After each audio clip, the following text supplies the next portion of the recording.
Bharat Lajna multi state housing cooperative society limited. Malappuram ജില്ല തൂത്തുവാരി UDF കോട്ടക്കലിൽ മൂന്നാം ഊഴത്തിലും അജയ്യനായി ആബിദ് ഹുസൈൻ തങ്ങൾ. തദ്ദേശ തിരഞ്ഞെടുപ്പിലെ സമ്പൂർണ്ണ വിജയത്തിന് പിന്നാലെ നിയമസഭയിലെ മുഴുവൻ സീറ്റുകളിലും വിജയിച്ച് UDF ചരിത്രത്തിലാദ്യമായി 16 മണ്ഡലങ്ങളിൽ 16ലും സമ്പൂർണ്ണ ആധിപത്യം നേടിയിരിക്കുകയാണ്. കഴിഞ്ഞ തദ്ദേശ തെരഞ്ഞെടുപ്പിൽ മലപ്പുറം ജില്ലയിലെ മുഴുവൻ ഡിവിഷനുകളിലും വിജയിച്ച് പ്രതിപക്ഷമില്ലാതെയാണ് UDF ജില്ലാ പഞ്ചായത്ത് ഭരിക്കുന്നത്. നിലമ്പൂർ, വണ്ടൂർ, തവനൂർ, പൊന്നാനി എന്നീ 4 മണ്ഡലങ്ങളിൽ കോൺഗ്രസും ബാക്കിയുള്ള 12 മണ്ഡലങ്ങളിൽ മുസ്ലിം ലീഗ് സ്ഥാനാർത്ഥികളുമാണ് വിജയിച്ചിരിക്കുന്നത്. ജില്ലയിലെ ഭൂരിഭാഗം മണ്ഡലങ്ങളിലും റെക്കോർഡ് ഭൂരിപക്ഷത്തോടെയാണ് UDF സ്ഥാനാർത്ഥികൾ വിജയിച്ച് കയറിയത്. മുസ്ലിം ലീഗിന്റെ പൊന്നാപുരം കോട്ടയായ മലപ്പുറത്ത് നേടിയ സമഗ്ര ആധിപത്യം ലീഗിന്റെ ചരിത്രപരമായ അഭിമാന നിമിഷമാണ്. ഇടതുപക്ഷത്തിന്റെ കയ്യിലായിരുന്ന താനൂർ പിടിച്ചെടുക്കാനായത് മുസ്ലിം ലീഗിനെ സംബന്ധിച്ചിടത്തോളം വലിയ നേട്ടമായി. CH മുഹമ്മദ് കോയ ഉൾപ്പെടെയുള്ള ലീഗിന്റെ തലമുതിർന്ന നേതാക്കളുടെ തട്ടകമായിരുന്നു താനൂർ. 2016 V അബ്ദുറഹ്മാൻ പിടിച്ചെടുത്തതോടെ താനൂർ ലീഗിന് നഷ്ടമായത്. കഴിഞ്ഞ തവണ ചെറിയ വോട്ടുകളുടെ വ്യത്യാസത്തിലായിരുന്നു താനൂർ ലീഗിനെ കൈവിട്ടത്. ഇത്തവണ MSF സംസ്ഥാന പ്രസിഡന്റിനെ ഇറക്കിയാണ് ലീഗ് മണ്ഡലം തിരിച്ചു പിടിച്ചിരിക്കുന്നത്.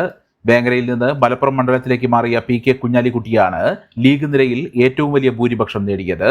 മിക്ക മണ്ഡലങ്ങളിലും മുസ്ലിം ലീഗിന് കാര്യമായ മത്സരം പോലും ജില്ലയിൽ നേരിടേണ്ടി വന്നിരുന്നില്ല.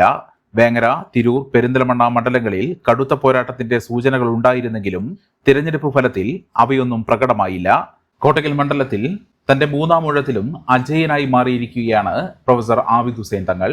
2021 16,588 വോട്ടിന്റെ ഭൂരിപക്ഷമായിരുന്നു ആബിദ് ഹുസൈൻ തങ്ങൾക്കുണ്ടായിരുന്നത്. എന്നാൽ 4 ഇരട്ടിയോളം ഭൂരിപക്ഷം വർദ്ധിപ്പിച്ച് 62,638 വോട്ടിന്റെ ഭൂരിപക്ഷത്തിലാണ് ഇത്തവണ ആബിദ് ഹുസൈൻ തങ്ങൾ നിയമസഭയിലേക്ക് ജയിച്ച് കയറിയത്. ജില്ലയിൽ ആദ്യമായാണ് കോൺഗ്രസ് 4 മണ്ഡലങ്ങളിൽ വിജയിക്കുന്നത്. മുൻമന്ത്രിയും സിറ്റിംഗ് MLAയുമായ KT ജലീലിനെ തോൽപ്പിച്ചാണ് DCC പ്രസിഡന്റ് VS ജോയ് വിജയിച്ചത്. അതേസമയം ഏത് കൊടുങ്കാറ്റിലും ഉലയാതെ LDFനൊപ്പം ഉറച്ചു നിന്നിരുന്ന പൊന്നാനിയും പിടിച്ചെടുത്തത് ജില്ലയിലെ കോൺഗ്രസിന് വമ്പൻ നേട്ടമായി. KP നൌഷാദ് അലിയാണ് LDFിലെ MK സക്കീറിനെ പരാജയപ്പെടുത്തിയത്. നിലമ്പൂരിൽ ആര്യടൻ ഷൗക്കത്തും വണ്ടൂരിൽ AP അനിൽകുമാറും മണ്ഡലങ്ങൾ നിലനിർത്തി. ജില്ലയിൽ UDF മുൻതൂക്കം ഉണ്ടാകുമെന്ന് LDF ക്യാമ്പുകൾ ഉറപ്പിച്ചിരുന്നുവെങ്കിലും സമ്പൂർണമായ പരാജയം LDF കരുതിയിരുന്നില്ല. പൊന്നാനി, തവനൂർ, തിരൂർ, വേങ്ങര മണ്ഡലങ്ങളിൽ ശക്തമായ പോരാട്ടം നടന്നതായി CPIM വിലയിരുത്തിയിരുന്നു.